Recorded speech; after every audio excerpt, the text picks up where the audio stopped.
Pope అవ్వగానే వాళ్ళ dresses అన్ని డిఫరెంట్ ఉంటాయి కదా సార్. వాళ్ళ డ్రెస్ డిఫరెంట్ తర్వాత వాళ్ళు కొన్ని వస్తువులు ధరించడం జరుగుతుంది. అంటే వాళ్ళు ఒక నూతన స్థితిలోకి వెళ్ళిపోతున్నారు కాబట్టి దానికి సూచనగా ఒక తెల్లటి వస్త్రాన్ని ధరిస్తారు.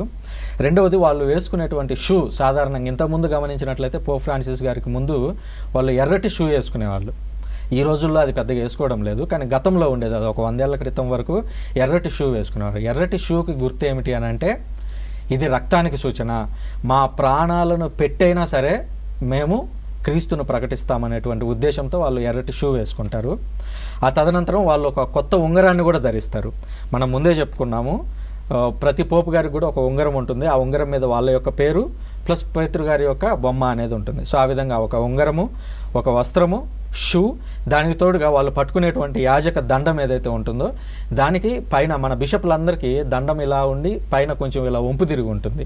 కానీ పోపు గారు పట్టుకునేటువంటి ఆ దండానికి మాత్రం పైన ఇలా పట్టుకుంటే స్ట్రైట్గా పైన శిలువ మాత్రమే ఉంటుంది. దాని యొక్క గుర్తు ఏమిటి అని అంటే, ఈయన యేసుక్రీస్తుకు మాత్రమే తల ఉంచుతాడు, అంటే ఈయనకు పైన ఉన్నది ఇంకా యేసుక్రీస్తే అనేటువంటి ఉద్దేశంతో దాన్ని పట్టుకుంటాడు. సో అవి సాధారణంగా మారేటువంటి అంశాలు.